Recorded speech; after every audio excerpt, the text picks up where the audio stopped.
Subtle skills, big results. Welcome to the Ninja Selling Podcast. Hey everyone, it's your good friend Eric Thompson. This is the Ninja Selling Podcast. Thank you for tuning in and listening. We so appreciate it. We have a great one lined up for you today. We are live. We are together. There are three of us in the room. I'm going to get you introduced to the people who are here with me in person. First, it's Ethan Shapiro from Boulder, Colorado. Welcome to the podcast, Ethan. Hey, everybody. Ethan is here. Ethan is a world-class ninja. Ethan also is one of our ninja coaching clients. We appreciate that, Ethan. We appreciate your time here today for sure. And we are with Ethan's coach. It's Steve Mangelson. Say hello, Steve. Hello, Ninja Nation. Yes, we are all here. Hello, Ninja Nation.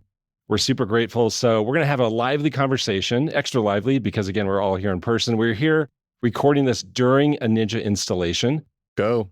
Let's go. We're on a lunch break. What's especially fun about this particular ninja installation, we have 25 ninja coaching clients who happen to be here in beautiful Fort Collins, Colorado. So we're having an especially good time. This podcast will be especially good. We're going to learn a ton from Ethan. I'm going to tell you right up front the theme, my friends. The theme of this podcast is how to intentionally create change. Ooh. Yeah. Ethan's hearing that theme for the first time. And Ethan, I'm guessing you especially like that because of the name of your company. Tell us the name of your company. Yeah, so my company is called Change Realty, based in Boulder, Colorado. Amazing. Okay, so Change Realty, that triggers some questions. I'm sure people are wondering, so where does that name come from? Tell us where the name comes from and tell us about your really unique, really cool structure that you've created. Yeah, I appreciate you asking, man. So initially, my concept for the business was, we called the business for a couple of years Climate Change Realty. And what I've been doing since the beginning is that we've donated 50% of the company profits to support environmental action.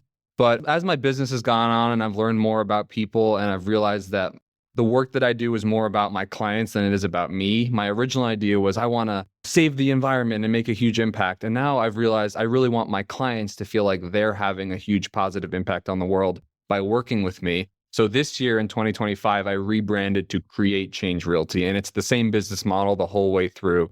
We just donate 50% of the company profits, but now it's to a nonprofit of the client's choice. Got it. Yeah. Got it. So they create change. They create change. So you've gone from your passion, your personal passion, to now you allow the client to choose what are they passionate about, and you're more than happy to donate half of the profit. Company profits, yeah. Company profit from that transaction. Correct. Is that right? And so walk us through how that works. So how is that structured? It's a little complicated, so forgive me if anybody tunes out at this part, but essentially it's based on the proportion of income earned from that transaction. So let's say I make $100,000 in revenue, and then I have $20,000 in business expenses to keep the number simple. Then I've got $80,000 in profit. I might pay myself $40,000 salary, leaving a true quote unquote profit of $40,000, and then 20 grand is donated. And if the client produced 10% of that income, then that's a $2,000 donation. Yes. Does that all follow? Does that make sense? Yes, great. So I had to include a salary in there. That's like a business expense. And the true profit is after a salary to like survive. Yeah. Look, this is the first time I've heard about a model like this. And I think that's cool. Especially great. And Steve, this is like, especially ninja, right? It's inspiring for sure. It's super inspiring. It's been a lot of fun, man. It's been a real challenge. The whole idea behind it was I wanted something that was really going to motivate me. I wanted a real reason because I knew I had to go out and knock on all these doors and try to meet all these people and just work hard to make a living. So I wanted something that was going to, number one, give me a really powerful motivation. So behind each interaction is an opportunity to create not just a positive impact for my own personal life, but for the planet and the world. And then number two is I just got to work twice as hard as everybody else if I'm going to make it. So I need even more motivation to keep going. You know what I'm saying? Yeah. And you're the kind of guy who's more than willing to work twice as hard. I can tell. I'll do what I can. I love this. And I can only imagine how the client responds to this model. I mean, it's probably some version of, wait, let me get this straight. I'm going to get to choose where a good portion of this money goes to. If I'm the client, that feels really good. Yeah, I'll be honest with you. In the beginning, I was so excited about the idea. I'm like, nobody's doing this. Like everyone, it's Boulder, Colorado. Everyone's going to want to support the environment. This is genius. I'd go up to the door and I'd be like, knock, knock, knock.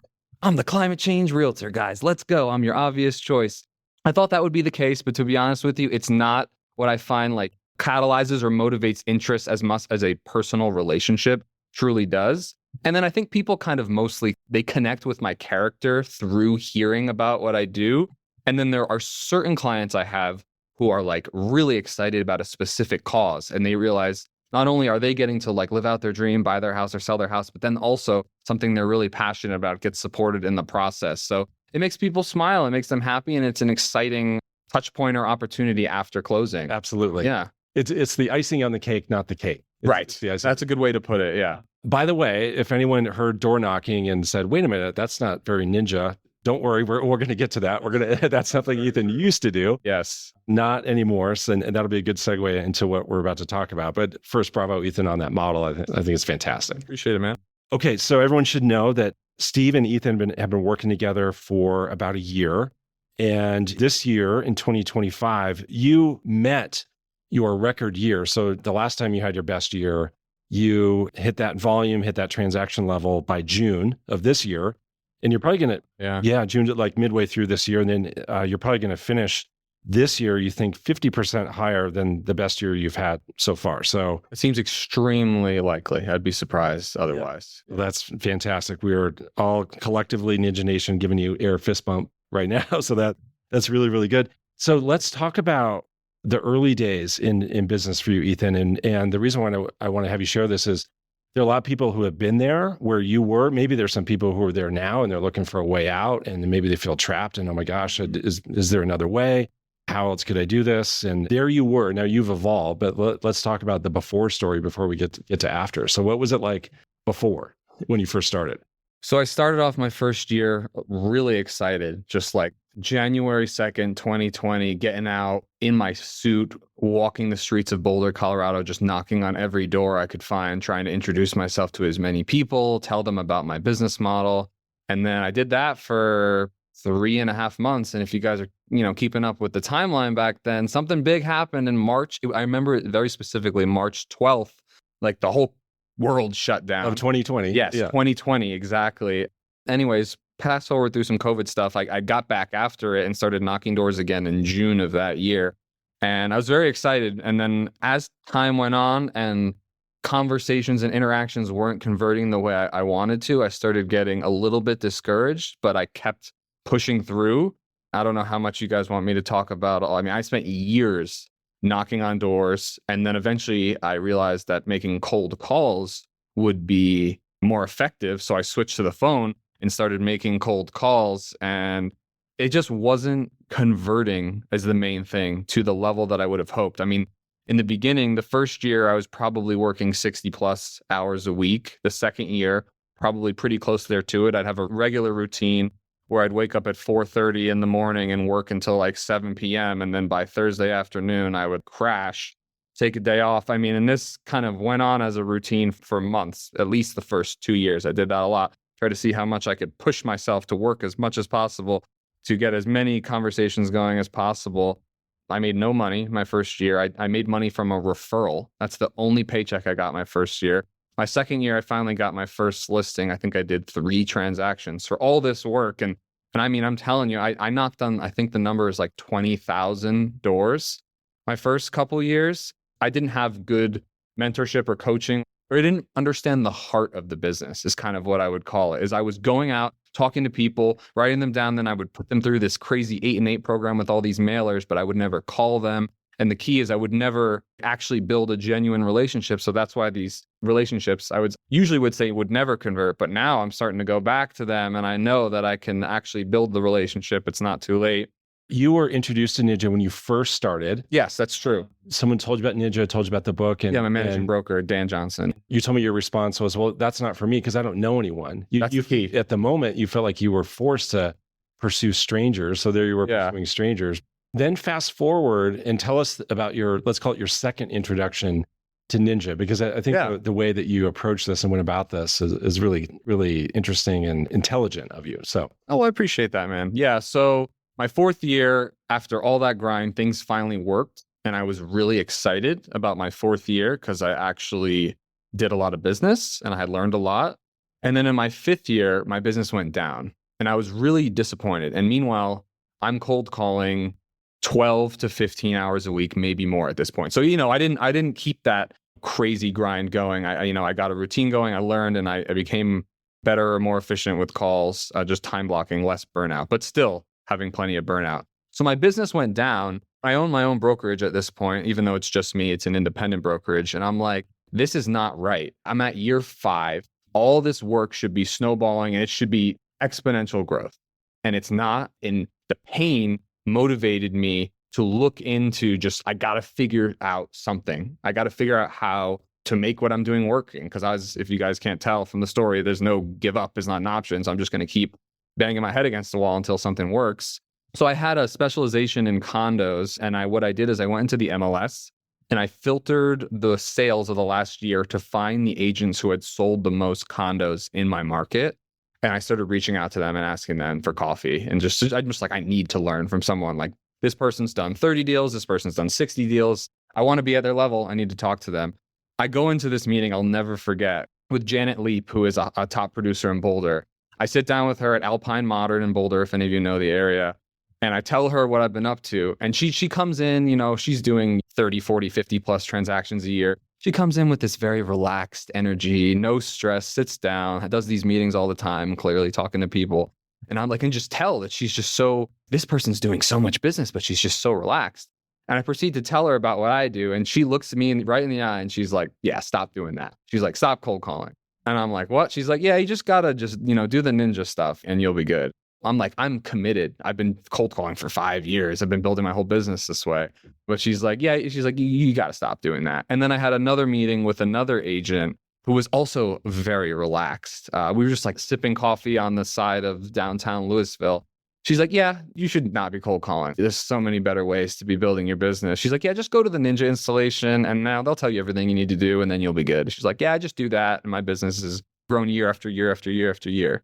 So that's kind of how I got reintroduced to Ninja. 2 people who I really respected, not just because of their quote unquote credentials, but also because of their energy. Yeah. I was their way of being. Yeah. I was so run down and stressed from all the years of the grind that when I saw someone who's achieved at a much higher level than me, but also is so laid back and relaxed. I mean, we're sitting on the side of downtown Louisville and like every 10 minutes, someone walks by and is like, hey, how are you? To the agent. And she's like, hey, I'm doing well. And you'd said, I want that. Yeah. Yeah. Yeah. Or I want it. Yeah. Yeah. Definitely. Janet was like super mellow. Yeah. And she's like, man, she's doing like 40 transactions. Yeah. So relaxed. Well, we say that success leaves clues. And so the one clue you were getting is Ninja was the common theme. We are recording this while you're attending your second installation. So a year ago, you attended your first installation. Yeah. That's when you met your coach, Steve, and you started working together soon after that installation. So Steve, let me ask you, what do you remember from initially working with Ethan and even from the very first time you were talking, the kinds of things he was looking for, and tell us what you were hearing and then how you approached that? So very early on, I learned that no one was going to outwork Ethan. So his work ethic was amazing. And the thing about some of the things that he's talking about in terms of activities, so the word prospecting gets tossed around in our industry a lot, and prospecting is seeking the business. And Ethan was prospecting a lot. And 20,000 doors is not an exaggeration. He has those recorded. He has all of his doors recorded, all the people that he talked to recorded. The minutes, his back end tracking of all of this is extraordinary. And I think it would be naive of us to say that those things don't work. Those things do work. What they lead to is burnout. And Ethan decided and figured out that he wanted a different life over time, that those things would lead to eventual burnout. And it really is the difference between pursuing the transaction versus pursuing the relationship. And with Ninja, it clicked that, and by nature, he's a people person, right? He loves people. And so it clicked with Ninja that he wanted to go and pursue the relationship more. But the epiphany was all those years that he spent door knocking, those relationships were not dead. He's in the process of now, they went into his database as C's because there's not a lot of relationship there, but he's in the process now of picking up the phone and calling them and reconnecting because he remembers that first interaction that he had with them. And so he's going back and kind of reviving that relationship. And he's getting a lot of people saying, I'm amazed you remembered that. and it starts and it kicks off a relationship that he's starting to build. So the focus is different. So it's time on the task over time is the formula. And what he's figuring out is time on the task over time with the right activities will lead to exponential growth. Right. So one of the really smart things you did was make copious notes of all these interactions that you had. So you told me that you can now reach back out to people and say, hey, so yeah, I don't know if you remember me, that the last time we talked to you, we're in your Eagles jersey. Yeah. And, so instantly they feel rapport, they feel a connection. What's even crazier is like I've started calling people that I met in the beginning, like 25 years ago. And they're like, oh yeah, I remember that day. So I'm lucky enough that people remember. I mean, you show up in Boulder, Colorado wearing a suit and tie. I mean, it's not a super common experience that people have. They think you're like a Jehovah's Witness or something. Or you're selling insurance door to door or something. Well, I don't know. I mean, there's not that many people wearing suits in Boulder. So I think people remember me like, oh yeah, you're like the suit guy, the environmental real estate. I remember you. So I'm lucky that a lot of people I've found still remember me because I did have like 30-minute conversations with some of these people, you know? Yeah. Okay. So life and business before, door knocking, cold calls, burnout. You told me lots of stress. Tons of burnout. Affecting your health. Oh yeah, definitely. Not good, but you said, you know what, I want to make a change. Again, this podcast is about how to intentionally create change. So tell us about life and business now. What's the day in the life now? How do you approach your life and business now? Tell us what's different. Yeah, so as everyone could probably imagine, I'm still very systemized. I've been time blocking since I first started in business.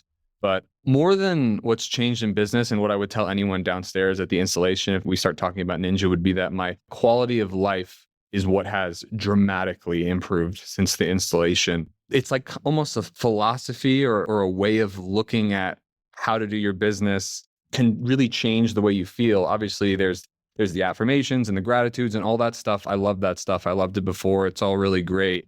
But I always wanted to build relationships with the people I met, but I just didn't do it until I was given the tools from Ninja that made it a system that I could because I always wanted a system, because I don't want something that I just do one day and then I can't replicate it. I only wanted to do something I could replicate. So I knew if I picked up the phone and kept calling, I could do that over and over again. But Ninja has given me a system for how to build genuine relationships with people, which is what I would do for no money. So my life is fantastic. I mean, I wake up in the morning, I do the Ninja routine, and then I just start calling my people. And some of them might be someone I haven't talked to in 5 years. Some of them might be people I talked to a month ago or 2 months ago, whether it's past clients or my quarterly calls throughout my database. And I'm just asking them about their life, and I get to hear about their life. And I love all these different people. I have people who are really conservative, really liberal, live in this state, live in that state, are 80 years old, are 25 years old. And I get to hear about all their different lives. And I'm genuinely trying to be a force of light in their life. And I guess I could tell the quick story about this. There's this guy who lives in California whose parents own real estate in Colorado. And he's kind of like just tangentially interested in the Colorado real estate market. So he stays on my email newsletter for that reason. But I'll like call him up. He's at his like corporate job in San Francisco or something. And when I called him the other day, I was like, hey, John, what's going on, man? And he was like, oh, I'm in the office at XYZ. And I'm like, how's your weekend? How's it going? He's like, give me a second. And he like puts his phone down. I hear like it's like rumbling in his pocket. He's like, yeah, I just went into the private meeting room. I'm just going to like talk to you for 10 minutes. This guy who like is not interested in real estate at all, but he just likes getting my phone calls, talk about his life and, you know, how things are going with his job. His wife is some kind of makeup artist. We just talk about his life. I mean, that's what we're all here for, right? Yeah. To build relationships with others. Build relationships. Yeah. Steve, tell us about the text that you got from Ethan. Yeah. So I definitely want to just add on to what Ethan said here for a minute. But the text, so I get a text about 3 weeks ago from Ethan saying, hey, I'm living my best life ever. And he made the connection between, he was so fired up with the 50 live interviews and just talking to people and being part of their lives. And it's going from what we do to who we become. That's the goal. And so he had been doing it long enough where he's just so thrilled with having those conversations. The results will take care of themselves. But what Ethan said a minute ago is really important. And I really want everyone listening to this to catch this point, because I believe that living a balanced life is a myth. So hear me out on this, because Every time we're trying to live a balanced life, we're trying to juggle two things. And we can never totally do that to our satisfaction. We always feel like we're giving something up. But what Ethan has done is he's brought harmony into the equation. He's perfectly aligning, not perfectly, he's very well aligning his personal life with his professional life. And it's harmony because he's doing them at the same time, thus creating a very, very worthwhile personal life. And so that has increased dramatically. But he's finding joy in making connections with people. The real estate will take care of itself. So we're just here to love on people, to help people, to connect people, to take care of their issues and be solutions. We just happen to be doing it through real estate. Right. Well said. Well said. I love it. Steve, you told me that Ethan is probably the best implementer that you've ever seen. And so tell us about that, and then tell us specifically what you've seen him implement into his business. Yeah, I love it. So this is where on our coaching calls, I have to be really careful what I say because he'll go and execute on it. The next time we talk, he's already implemented and executed on it. So I think this is the piece that all of us can really work on as we go into a seminar or a class or whatever, and we go back and we don't execute or implement any of those things. So he's fantastic at implementing systems. He knows exactly where he's headed. He's documenting everything, all of his conversations and relationships. So when he calls someone again, he can pick up right where he left off. His CRM is fantastic. So he's tracking his Ninja 9. So it's really just leading to he has a good handle on his progress because he's tracking where he's been, where he is, and where he wants to go. Got it. Ethan, anything you want to say as a follow-up to what Steve just talked about with implementing systems? I mean, I was just thinking that isn't that like the point of the coaching call? It's like if he tells you to do something, I'm paying him to tell me to do stuff. Am I gonna then go and not do it? I don't know. But right. That's kind of that's kind of the point. Yeah, yeah. That's what I was. Yeah, I don't know. Which as you think about all the systems in Ninja, so Ninja is a user-friendly selling system. Yeah. Of all the systems, which ones stand out as being the most effective for you or having the biggest impact in your business and in your life? Well, I don't think anyone who's been listening is going to be surprised to hear that the 50 live conversations, I mean, that's what we've been focusing on for months now.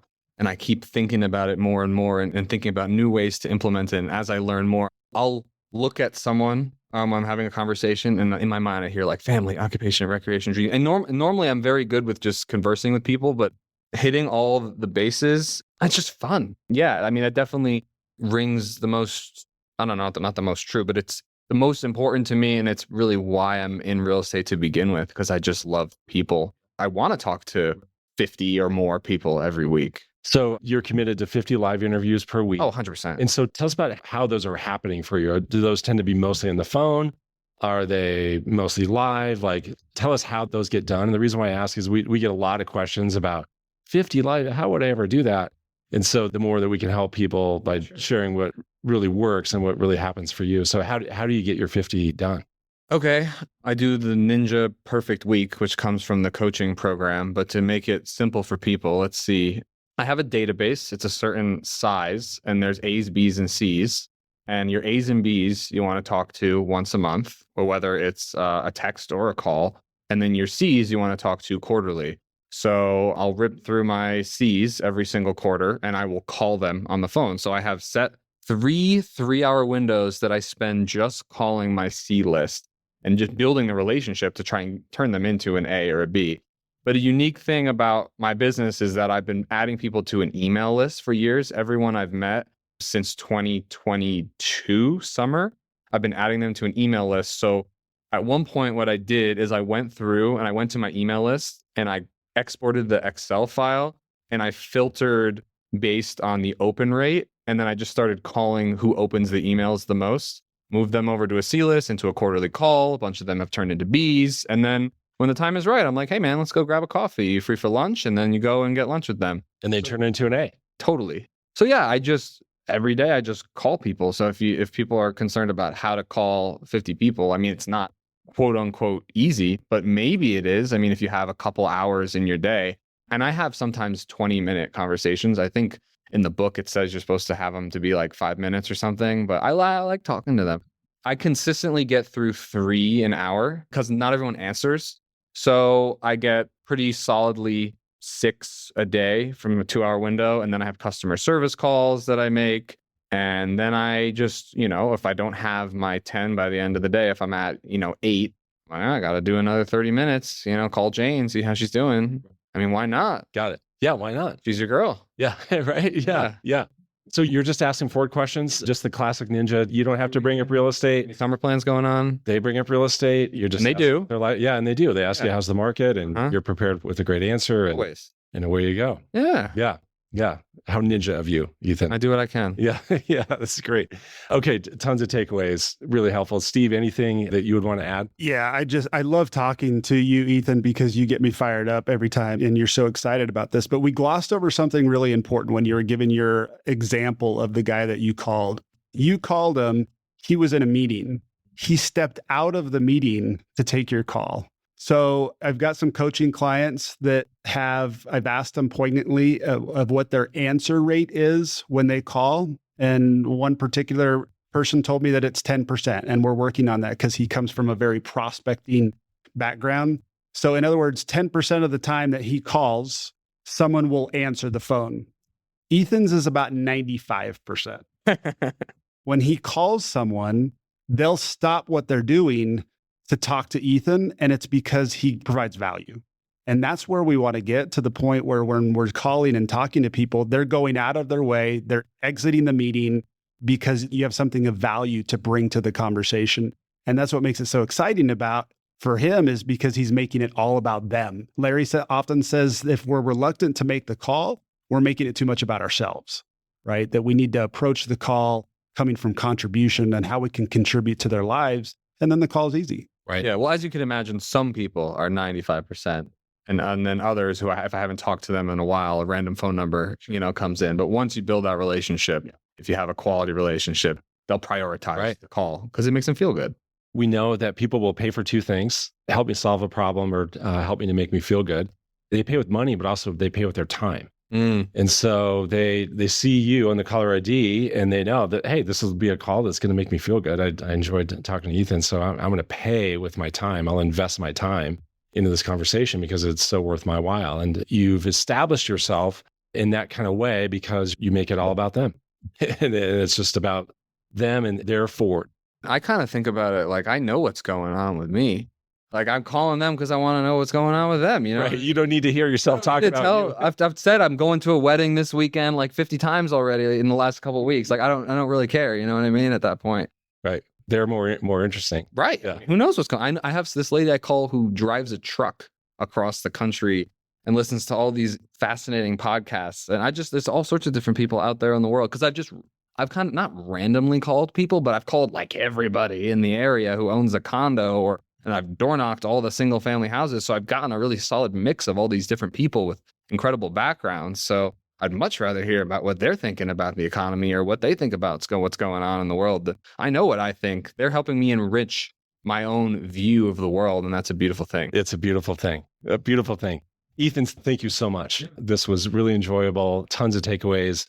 Steve, also big thanks to you. You bet. Just want to end with one quote. When I think of Ethan, this quote comes to mind. And a man by the name of Heber J. Grant said this: "That which we persist in doing becomes easier. Not that the task itself has changed, but our ability to perform the task has increased."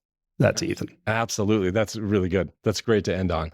Ethan, you have intentionally created change. Bravo on that. Anyone can intentionally create change. We appreciate your time, Ethan and Steve. We appreciate everyone listening. As always, we look forward to seeing you on the next podcast. Take care.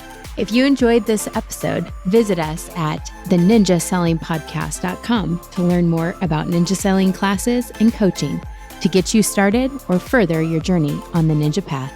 Thank you for joining us. Now go have an incredible day.